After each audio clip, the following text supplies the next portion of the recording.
Bab 3331. Nama, rahasia budidaya tertinggi penulis, Mo Fenglai. Plus matikan mengatur ulang. Saya tidak peduli siapa yang ada di belakang Duan Yingjun.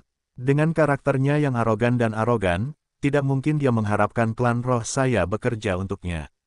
Wakil penguasa benteng klan roh tidak peduli dengan apa yang dikatakan penguasa benteng 10.000 abadi. Dia hanya mengambil kesempatan ini untuk memahami karakter Duan Yingjun dan tidak mengatakan apapun tentang memimpin klan roh ke dalam perang. 6 ras utama kita selalu bersatu. Sekarang kelima ras besar telah bergabung dalam perang, hanya kamu, ras roh. Kastil Wanxian melihat bahwa wakil penguasa benteng klan roh tidak bisa masuk, jadi dia membujuknya dengan marah. Benar, 5 ras besar semuanya telah berpartisipasi dalam perang, dan mereka sekuat klan peri roh kita. Wakil Master Benteng dari klan roh merespons seperti ini, yang membuat 10.000 Master Benteng abadi hampir melompat. Kekuatan gabungan dari 5 ras besar memang kuat, tapi itu masih belum cukup.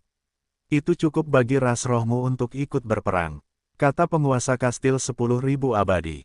Cukup untuk apa? Wakil kepala benteng dari Spirit Rache tersenyum dingin dan berkata, cukup untuk digunakan sebagai umpan meriam, atau cukup untuk membunuh orang. Kamu, penguasa kastil 10.000 abadi tercekat hingga tidak bisa berkata-kata dan bahkan hampir tidak menarik napas. Fort Master, tidak masalah siapa yang kita, ras roh, perjuangkan. Yang penting adalah siapa yang kita perjuangkan.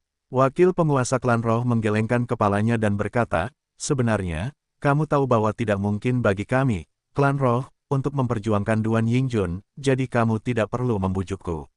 Baiklah. Penguasa kastil 10.000 abadi tidak punya pilihan selain tutup mulut karena dia tidak diyakinkan oleh wakil penguasa klan roh. Siapa yang menyuruh Duan Yingjun untuk selalu menyinggung wakil penguasa benteng dari ras roh? Wakil penguasa suku roh memiliki temperamen buruk dan tidak terbiasa tampan. Dia selalu membiarkan orang menyinggung Anda pada saat-saat kritis, dan tidak ada yang dapat Anda lakukan untuk mengatasinya. Jika wakil kepala suku roh ditanyai, itu akan menjadi perselisihan internal yang besar. Dia tidak ingin hal ini terjadi, jadi dia menoleransi wakil kepala benteng suku roh sampai sekarang. Jika dia tahu bahwa alasan sebenarnya untuk tidak ikut perang adalah untuk berkolusi dengan Lu Chen dan diam-diam membantu Lu Chen, dia akan memuntahkan setidaknya 3 liter darah. Jika klan roh tidak ikut perang, aku akan membuat klan roh membayar mahal. Saat ini, sebuah suara marah datang dan menyebar ke seluruh alun-alun. Suara itu tidak lain datang dari Duan Yingjun. Duan Yingjun berdiri di atas benteng dan dapat melihat dengan jelas segala sesuatu di medan perang, termasuk suku roh yang bersembunyi di belakang dan tidak berpartisipasi dalam pertempuran. Tentu saja, dia sangat marah dengan suku roh. Pada akhirnya, Duan Yingjun tidak tahan melihatnya lagi, jadi dia tidak bisa tidak memperingatkan wakil penguasa benteng dari ras roh. Apa yang kamu tidak punya hak untuk memerintahkanku Eldar. Aku, klan roh, juga tidak mengenalmu. Ras lain akan bertarung jika mereka mau, tapi aku, ras roh, toh tidak akan bertarung untukmu. Wakil kepala benteng klan roh tidak terbiasa dengan Duan Yingjun, jadi dia langsung membalas kembali ke Duan Yingjun, membuat mulut Duan Yingjun penuh asap. Oke, jika kamu tidak melawan, kamu harus membayar harganya. Duan Yingjun sangat marah dan berteriak lagi, saat pertempuran selesai dan Lu Chen mati, giliranmu. Jika kamu memiliki kemampuan, turunlah dan ikut berperang sekarang. Jangan hanya mengirim orang lain untuk menjadi umpan meriam. Sementara kamu bersembunyi di benteng dan menjadi pengecut.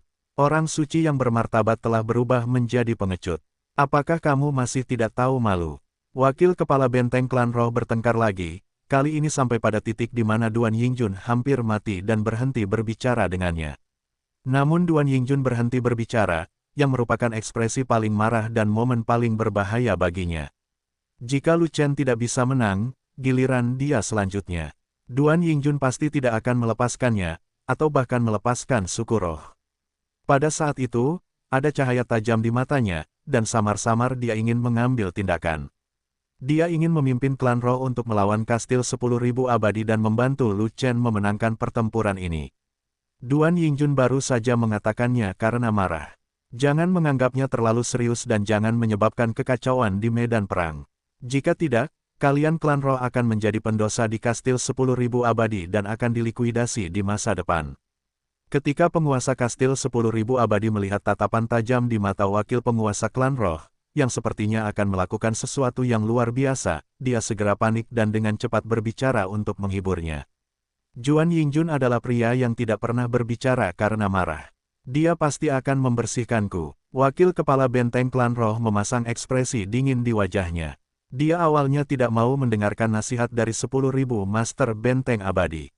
Dia hendak memimpin pasukannya untuk memberontak, tapi tiba-tiba berhenti. Setelah menerima pesan dari Lu Chen, dia segera menjadi diam, dan kemudian dia berkata kepada penguasa kastil 10.000 abadi, "Kamu ingin aku tidak melakukannya? Tidak apa-apa menimbulkan masalah, tapi jangan minta saya bekerja untuk Duan Yingjun. Yang paling bisa kulakukan hanyalah membantu menjaga gerbang benteng, dan tidak meminta kami melakukan sisanya." Petik 2. Menjaga gerbang menara. Penguasa kastil 10.000 abadi tertegun pada awalnya, kemudian sangat gembira, dan dengan cepat setuju, "Kamu dapat memiliki ini, kamu cukup membawa pasukan klan roh ke sana." Duan Yingjun benar-benar marah. Wakil ketua benteng dari klan roh.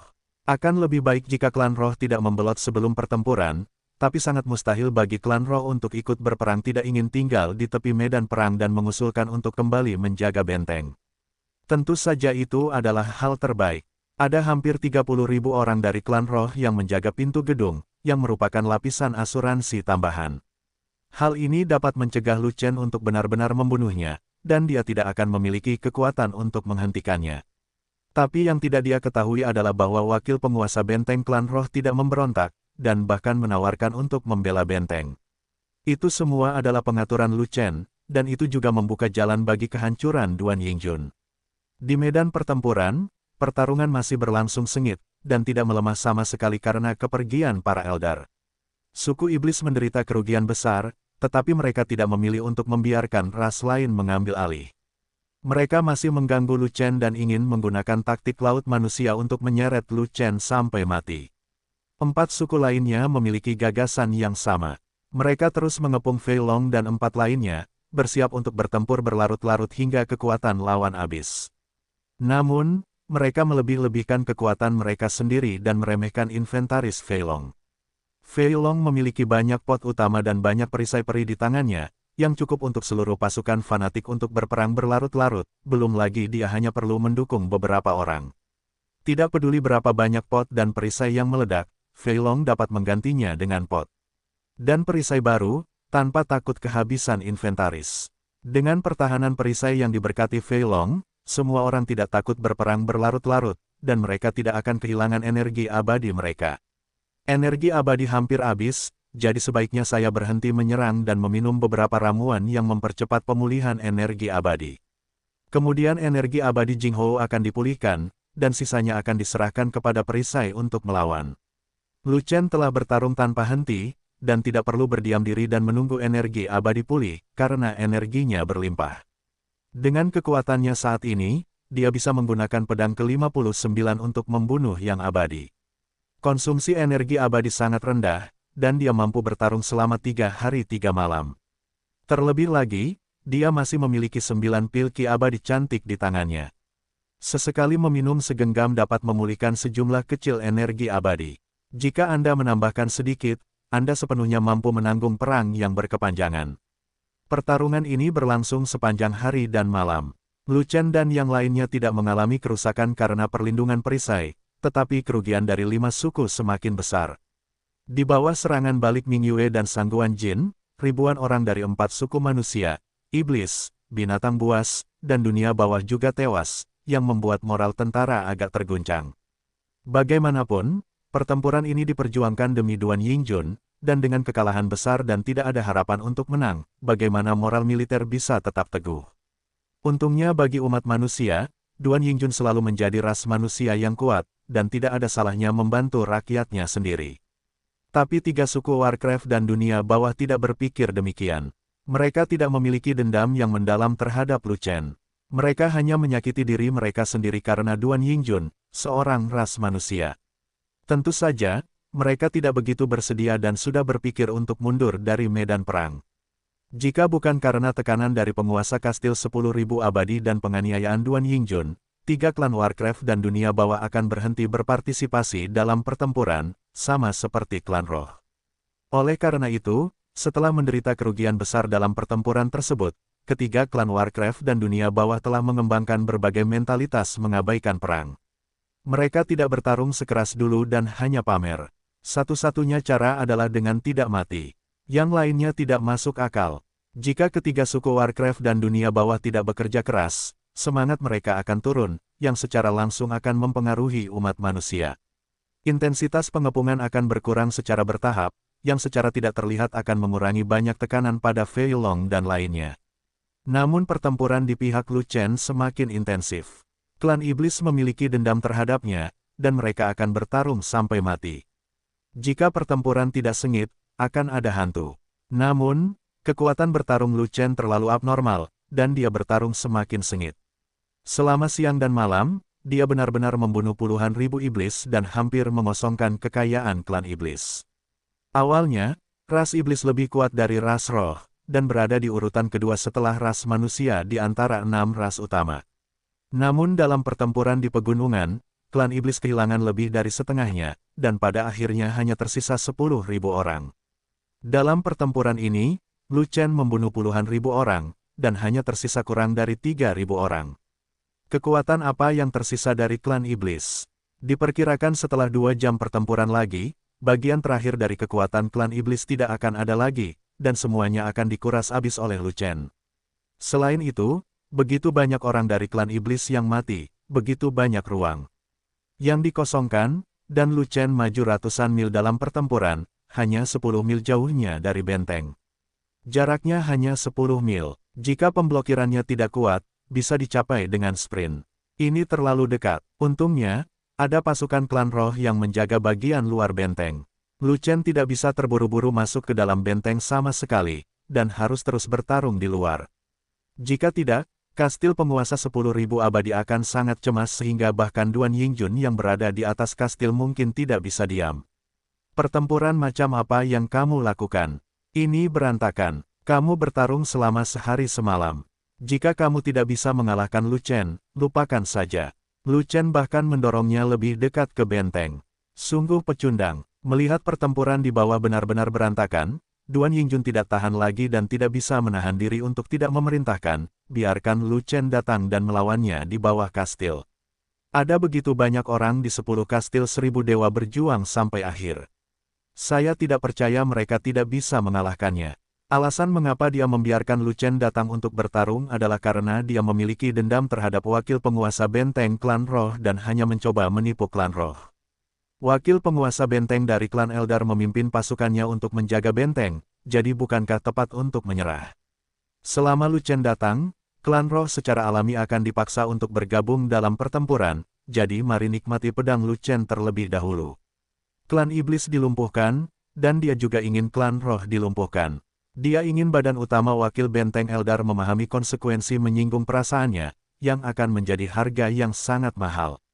Suku roh memiliki hampir 30.000 orang, dan mereka sangat kuat.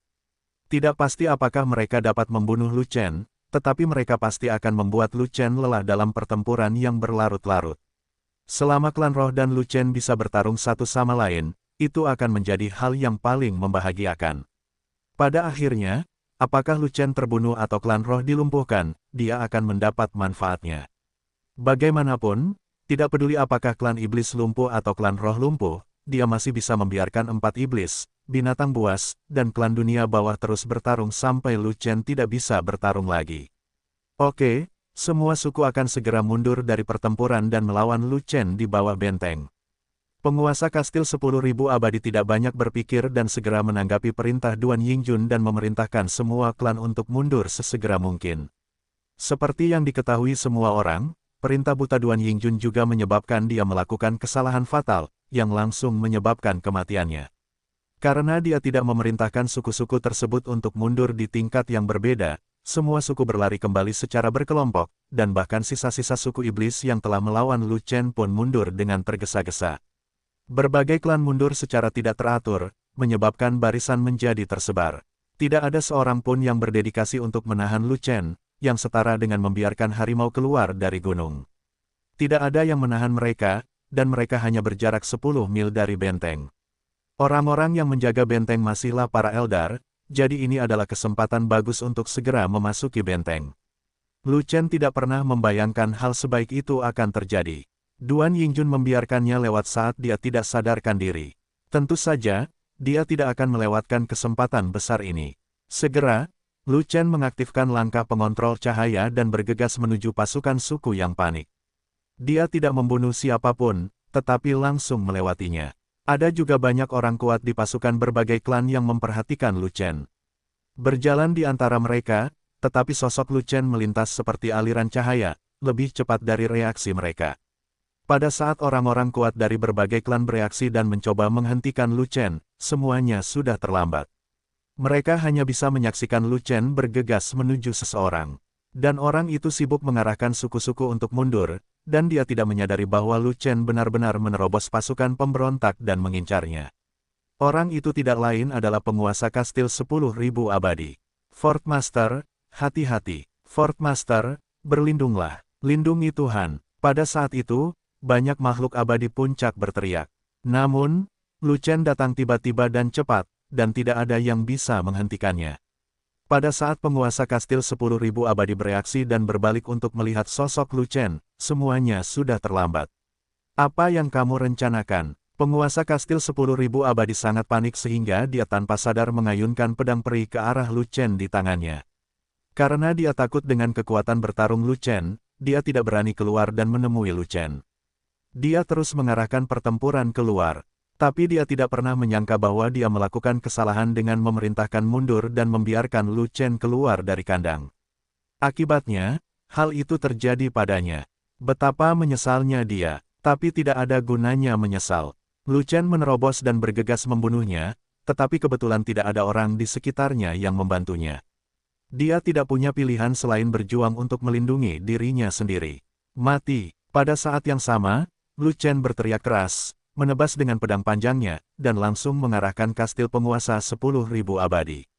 Dengan kesempatan sebesar itu, dia secara alami tidak terburu-buru ke benteng, tetapi menangkap pencurinya terlebih dahulu dan menangkap rajanya terlebih dahulu, membunuh pemimpin klan. Selama berbagai kelompok etnis tidak memiliki pemimpin, maka klan roh, yang selalu mempertahankan kekuatannya, akan memiliki peluang untuk naik ke puncak.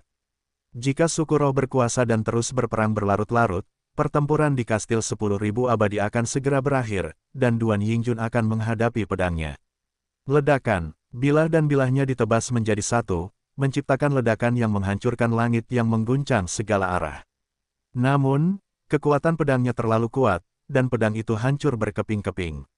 Bentak, ujung pedang tidak dapat menahan tekanan bilahnya dan hancur di tempat. Sisa kekuatan bilahnya masih kuat, terus mengunci target, dan terus menebas. Bang! Saat berikutnya, bilahnya menebas, memotong kastil penguasa 10.000 abadi menjadi bercak darah, yang tersebar di udara. Tidak, pada saat itu, melihat tubuh penguasa kastil 10.000 abadi yang hancur, semua orang dari berbagai klan tercengang. Bodoh sekali pria itu, dia tidak meminta beberapa orang untuk melindunginya. Dia masih bisa bertahan sampai sekarang dengan sedikit kecerdasannya. Aku yakin, di atas benteng, Duan Yingjun juga tercengang, namun dia tetap mengeluh, bahkan membenci penguasa 10.000 dewa yang telah meninggal. Aku bahkan tidak repot-repot melawanmu, tapi kamu tetap ingin membunuhku. Itu sangat tidak menghormati etika bela diri. Jiwa keluar dari tubuh yang hancur dan langsung menuju ke langit, berteriak dengan enggan. Baca novel tanpa kesalahan, cari di Google. Namun, Lu Chen tidak punya waktu untuk mengobrol dengan jiwa, dan kemudian langsung menggunakan kekuatan jarinya untuk menembak jiwa tersebut menjadi kepulan asap. Dari awal perang hingga sekarang, Lu Chen telah membunuh orang, tetapi dia belum memusnahkan jiwa siapapun, karena tidak ada waktu dan kebutuhan. Tapi jiwa penguasa kastil 10.000 abadi berbeda. Itu harus dihancurkan, dan harus dihancurkan secepat mungkin.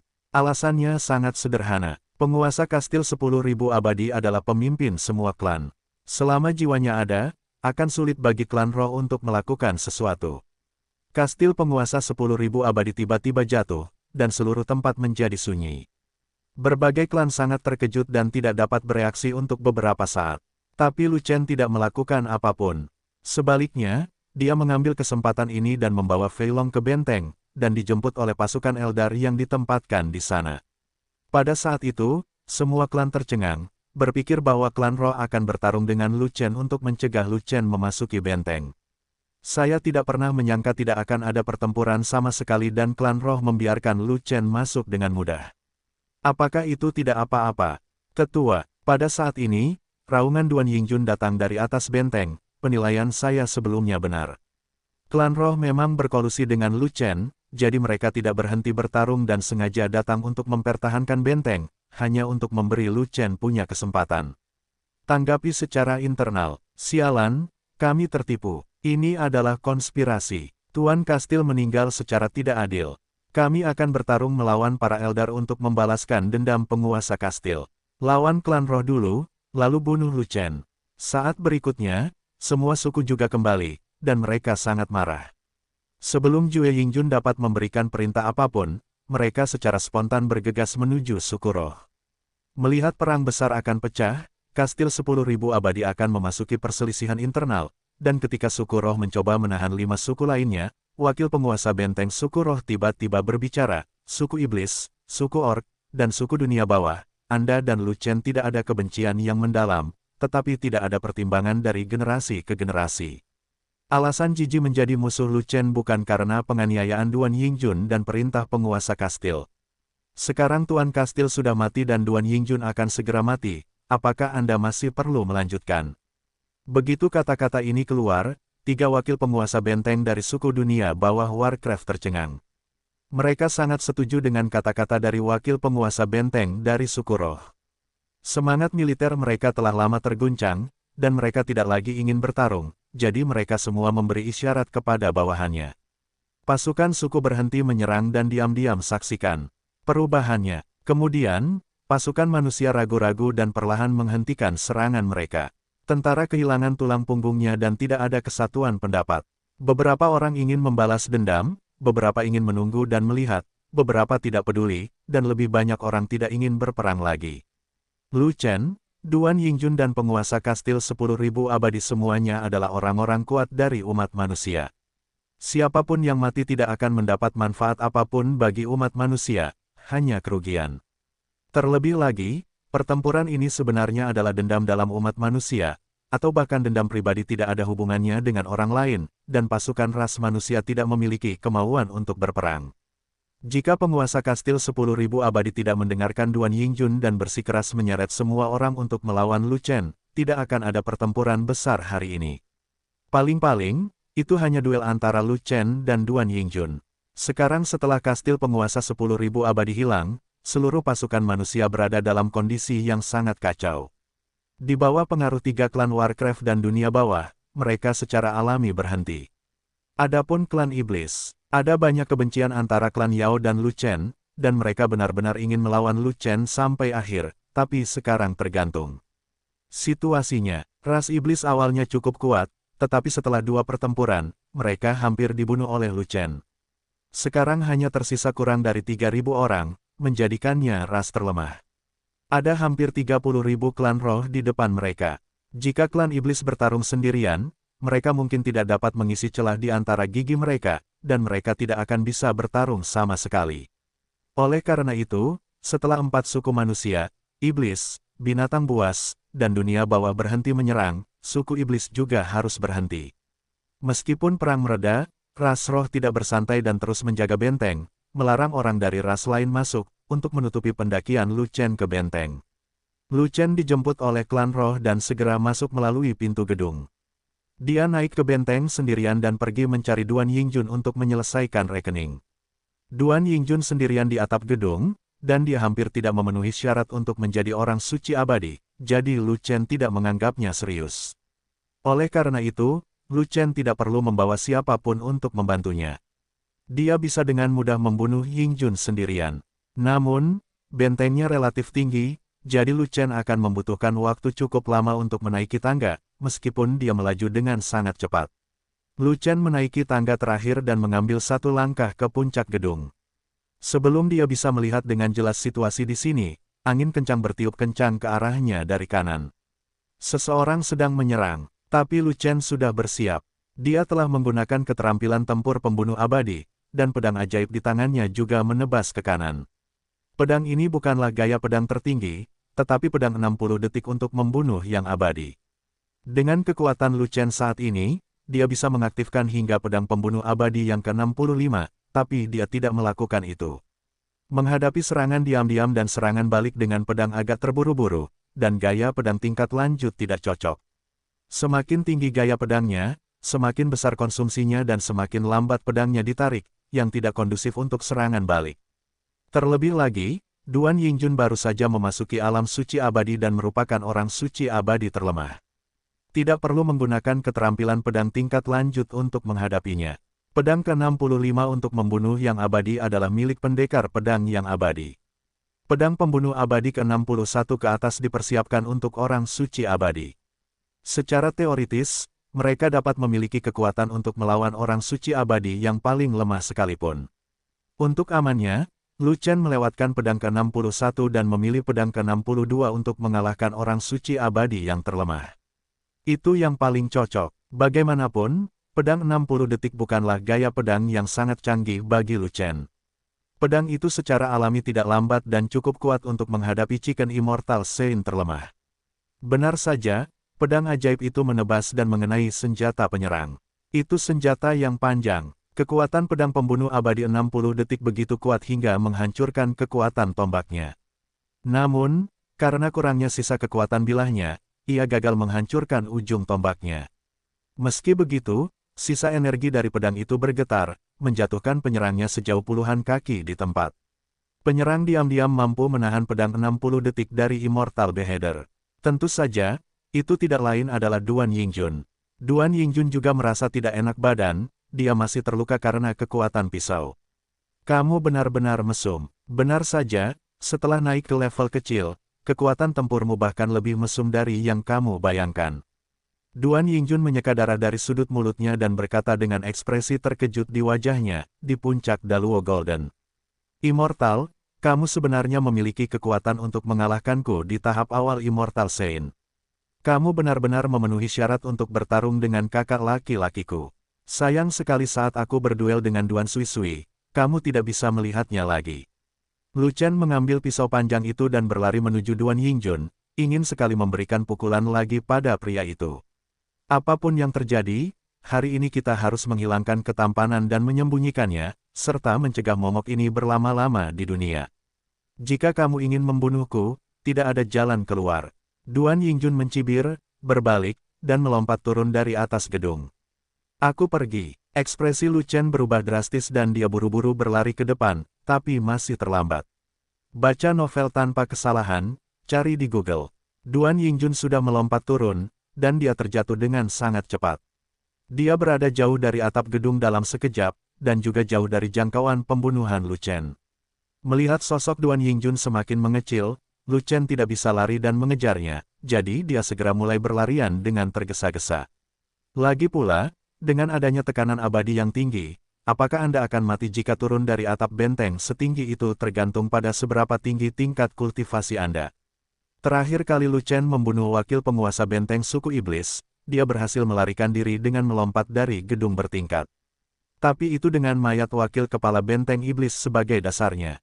Tubuh wakil kepala benteng iblis mengimbangi sebagian besar dampaknya, dan dia berhasil bertahan, tetapi dia juga terluka parah.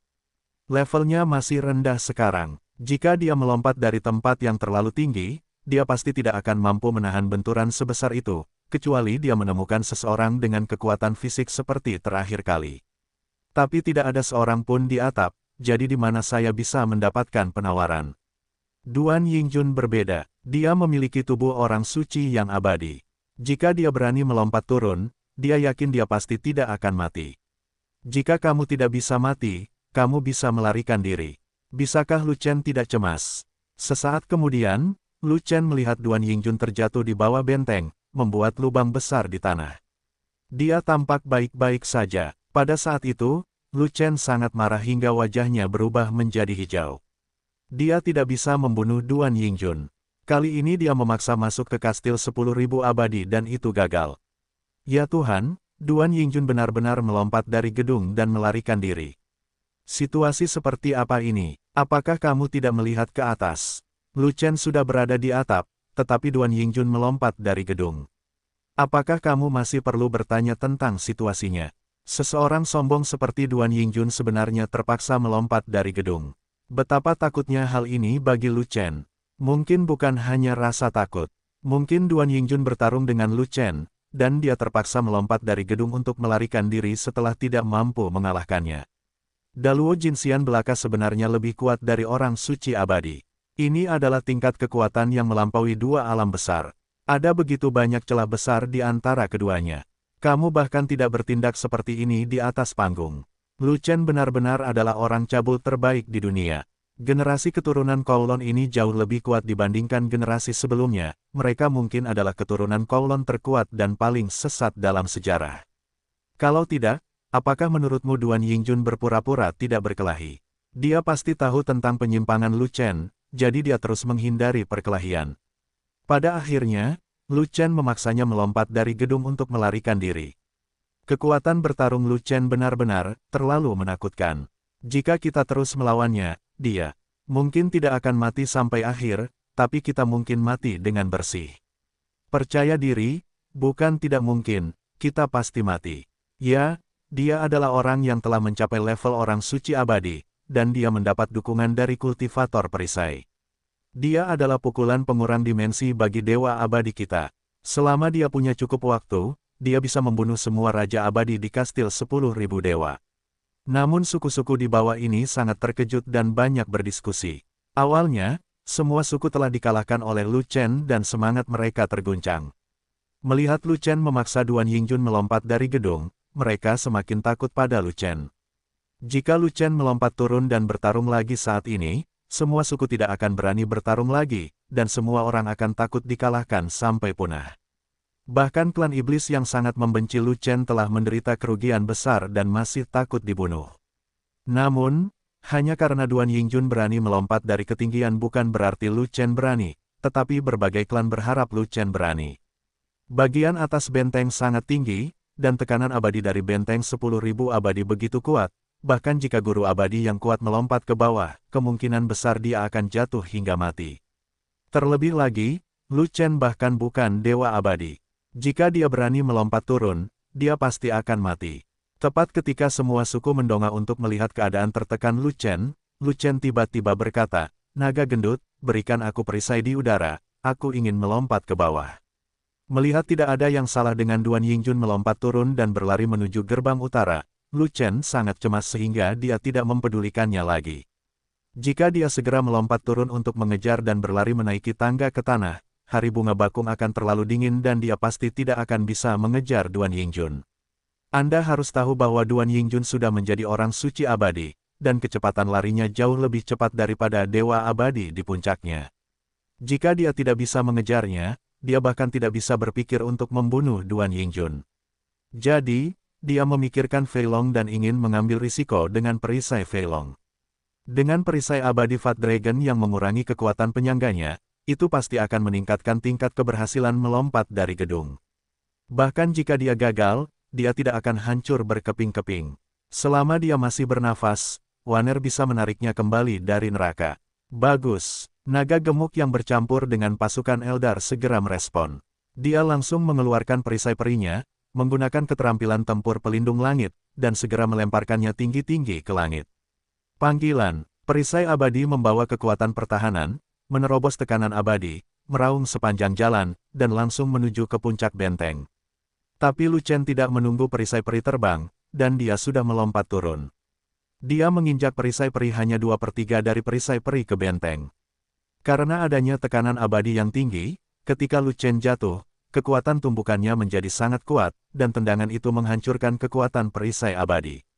Bentak, kekuatan perisai runtuh, dan perisai peri kehilangan kekuatannya dan tidak dapat menahan dampak Lu Chen. Dia langsung diusir oleh Lu Chen dan terbang entah kemana. Meskipun kekuatan perisai abadi tidak dapat menahan dampak Lu Chen, itu berhasil mengurangi kecepatan jatuh Lu Chen, dan efeknya cukup jelas. Datang lagi, teriakan Fei Long lainnya datang dari bawah, dan perisai peri lainnya terlempar ke atas, dari bawah ke atas, terbang langsung ke Lu Chen. Fei Long sangat akurat dan kekuatan lemparannya sangat bagus. Tidak hanya perisai peri kedua yang ditangkap oleh Lu Chen, tetapi kekuatan perisai itu tidak menimbulkan masalah apapun bagi Lu Chen. Itu masih dihancurkan oleh kaki Lu Chen, tapi ditendang seperti perisai peri. Tangan Fei Long terus bergerak dan dengan cepat melemparkan perisai peri ke Lu Chen satu persatu, melemahkan dampak kejatuhan selangkah demi selangkah pada Lu Chen. Selain itu, selain Fei Long membantu Lu Chen, Wanner juga membantu. Saat Lu Chen melompat turun, Wanner telah menggunakan keterampilan medisnya. Kekuatan hidup yang kuat ditanamkan ke dalam diri Lu Chen setiap saat, hanya untuk menjaga Lu Chen tetap hidup saat dia mencapai tanah. Dengan perisai peri yang membantu menahan Lu Chen, kejatuhan Lu Chen secara alami jauh lebih lambat dan lebih aman. Ketika perisai peri terakhir disingkirkan, perisai peri Fei Long tidak dapat lagi dibuang, karena Lu Chen hendak mencapai tanah dan tidak ada waktu dan ruang baginya untuk menginjak perisai tersebut.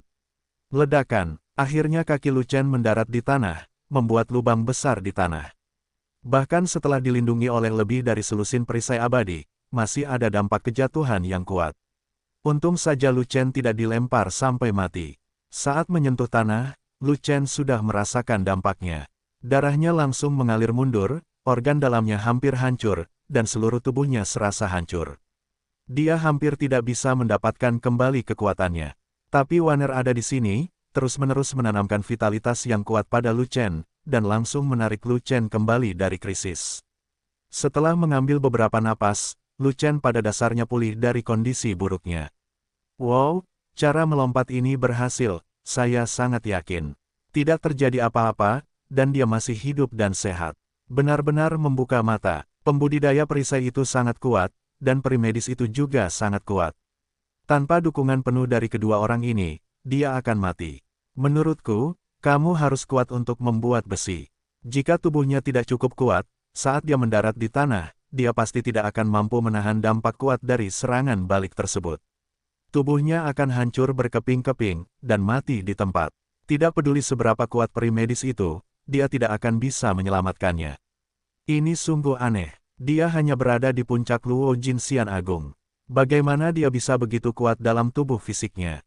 Dia hampir mengejar puncak Tuan Abadi kita. Pada saat itu, orang-orang kuat dari berbagai klan menatap Lu Chen seolah-olah mereka sedang menatap monster. Mereka tidak percaya apa yang mereka lihat. Ini adalah pertama kalinya semua orang melihat metode lompatan yang aneh. Benar-benar membuka mata. Jika Anda menggunakan metode ini untuk membiarkan mereka melompat, risikonya terlalu besar. Seseorang dapat menjamin bahwa mereka akan selamat. Namun, setelah Lu Chen tenang, dia tidak berani membuang waktu. Dia segera mengaktifkan langkah cahaya untuk mengejarnya dan langsung pergi ke gerbang utara klan dari jauh. Tuan Kastil telah mati, Duan Yingjun telah melarikan diri, dan Kastil 10.000 dewa telah diambil alih oleh klan spiritual. Siapapun yang tidak taat akan dibunuh ketika saya kembali. Ketika suku-suku mendengar ini, mereka langsung terdiam. Bahkan jika ada ketidakpuasan rasial, jangan berani mengatakan tidak. Jelas sekali bahwa tidak peduli apakah penguasa 10.000 kastil abadi mati atau tidak, atau apakah Duan Yingjun lolos atau tidak ada ras yang bisa lolos dari fakta ini. Artinya, Lu Chen adalah orang terkuat di kastil 10.000 abadi, dan bahkan orang terkuat di seluruh bagian pertama. Adalah tidak hanya keberadaannya yang tak terkalahkan, tetapi juga memiliki kekuatan tempur untuk mengalahkan 10.000 orang, dan bahkan memiliki kemampuan untuk memusnahkan seluruh ras. Terlebih lagi, Lu Chen juga mendapat dukungan dari spirit Rache, yang bahkan lebih menakutkan. Dapatkah 5 ras besar lainnya melakukan perlawanan? Karena kamu tidak dapat melawan dan tidak ingin dihancurkan, maka patuhlah dengan patuh. Aku, Hades, patuh. Saat berikutnya, wakil penguasa kastil dari 3 klan Warcraft dan dunia bawah menyatakan kesediaan mereka untuk menerima klan roh mengambil alih semua urusan kastil 10.000 abadi. Awalnya, 3 klan Warcraft dan dunia bawah sudah lama tidak ingin bertarung lagi. Jika mereka tidak mengikuti arus saja, mengapa mereka tidak menunggu Lu Chen kembali dan mengalahkan mereka? Ras manusiaku, Tuan Lu Chen Zhan adalah pengkhianat umat manusia kita. Alasan mengapa masalah ini begitu besar adalah karena Lu Chen dan Duan Yingjun memiliki dendam pribadi. Itu tidak ada hubungannya dengan masalah umat manusia kita, dan dia tidak bisa dianggap pengkhianat. Awalnya ini adalah dendam antara keturunan 9 naga dan penduduk Duan Longmen. Penguasa kastil bersikeras untuk terlibat, dan kemudian dia dibunuh oleh orang lain. Siapa yang bisa menyalahkannya? Lu Chen, Duan Yingjun, dan penguasa benteng adalah ahli paling dominan dalam umat manusia kita. Sekarang penguasa benteng telah mati dan Duan Yingjun telah melarikan diri, tetapi Lu Chen masih di sana, apakah kita punya pilihan lain? Ya, Lu Chen hanyalah Luo Jinxian yang besar. Di level puncak, dia harus berlatih di kastil 10.000 abadi untuk waktu yang lama di masa depan. Dia harus menjadi orang terkuat di umat manusia dan orang terkuat di umat manusia.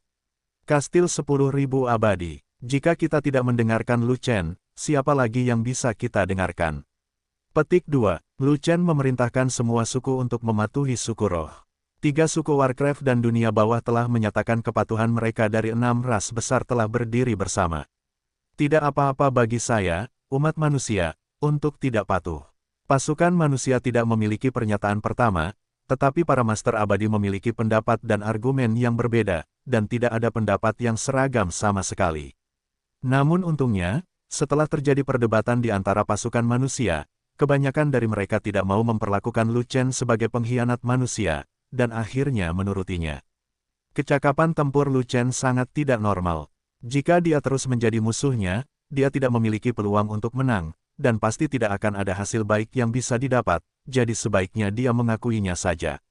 Terlebih lagi, Lu Chen adalah anggota ras manusia, dan bahkan ras lain pun tunduk, sehingga ras manusia tidak punya alasan untuk tidak menaati bangsanya sendiri. Adapun kematian pemilik kastil, itu dapat dipahami sebagai, pemenangnya adalah raja, yang kalah dihancurkan.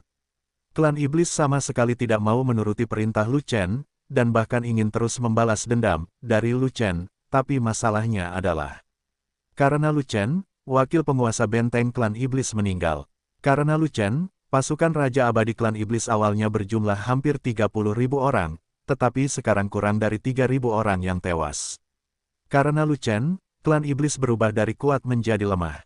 Sekarang kekuatannya jauh lebih rendah daripada klan Nether, dan sulit untuk mengangkat kepalanya di depan klan lain. Terus menjadi musuh Lu Chen. Saya khawatir tanpa Lu Chen mengambil tindakan, hanya satu klan roh yang dapat mengurus klan iblis, musuh yang kentut.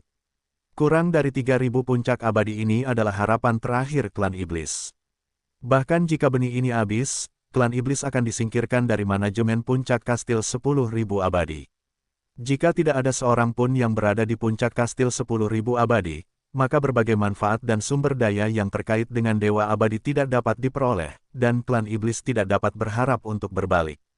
Bagaimanapun, orang-orang kuat di puncak Dewa Abadi hanya sebagian kecil, dan masih ada sejumlah besar iblis di bawah puncak Dewa Abadi di kastil 10.000 abadi. Oleh karena itu, ketika umat manusia menyetujuinya, ras iblis juga terpaksa menyetujuinya. Saat ini, Lu Chen sudah kehabisan gerbang utara, memasuki bagian kedua jalan Tongtian, dan terus mengejar langsung menuju kota Xianmeng. Di luar gerbang utara, tidak ada penjaga suci abadi dalam jarak 10.000 mil. Lu Chen harus menyusul Duan Yingjun dalam jarak 10.000 mil, jika tidak maka akan sangat sulit baginya. Namun masalahnya, Duan Yingjun adalah orang suci yang abadi, 2 alam lebih tinggi dari Lu Chen, sehingga sulit untuk mengejarnya. Bahkan orang suci abadi yang terlemah pun lebih cepat daripada dewa abadi manapun. Adapun Lu Chen, setelah menembus puncak Daluo Jinxian, dia mengaktifkan langkah kontrol cahaya dan lebih cepat dari makhluk abadi manapun, bahkan lebih cepat dari Duan Yingjun. Bahkan jika Duan Yingjun melompat dari gedung terlebih dahulu, berlari selangkah lebih maju dan jauh di depan, Lu Chen masih bisa mengejarnya, tetapi itu akan memakan waktu. Untuk orang setingkat Duan Yingjun, dengan sedikit waktu lagi, dia bisa berlari ribuan mil jauhnya dan membuat pengejaran Lu Chen gagal. Setelah meninggalkan gerbang utara, Lu Chen mencoba yang terbaik untuk mempercepat langkah ringan hingga batasnya, tetapi pada akhirnya dia tidak membiarkan Duan Yingjun melarikan diri. Tepat ketika dia hendak mendekati 10.000 mil, Lu Chen mengejar Duan Yingjun. Tanpa basa-basi lagi, dia mengangkat pisau panjangnya dan membidik sasarannya. Lu Chen, jika kamu berani membunuhku, kakekku akan membunuhmu. Duan Yingjun melihat bahwa dia tidak bisa berlari lebih cepat dari Lu Chen dan tidak bisa mengalahkan Lu Chen. Ketika dia ketakutan, dia justru mengungkit leluhurnya dan mengancam Lu Chen, berharap Lu Chen akan berhenti karena ini. Itu akan terjadi di masa depan, dan kamu tidak akan bisa melihatnya. Tanpa diduga, Lu Chen memutar matanya dan menolak menerima nasihatnya sama sekali. Kakek Duan Yingjun, leluhur Duan Long, awalnya diincar oleh keturunan Kowloon. Hasilnya akan sama apakah dia membunuh Duan Yingjun, jadi sebaiknya dia membunuhnya lebih awal. Biarkan aku pergi, dan aku akan meminta kakekku untuk menjagamu dan melatihmu menjadi negara adidaya. Melihat ancaman tersebut tidak efektif, Duan Yingjun menjadi semakin panik dan langsung menyerah. Tidak perlu, saya bisa mengkultivasi diri saya sendiri, jadi jangan khawatir, lanjutkan saja perjalanan Anda dengan ketenangan pikiran. Lu Chen mencibir, melepaskan keterampilan bertarungnya, dan mengangkat pedang panjangnya, hendak menebas Duan Yingjun. Berhenti.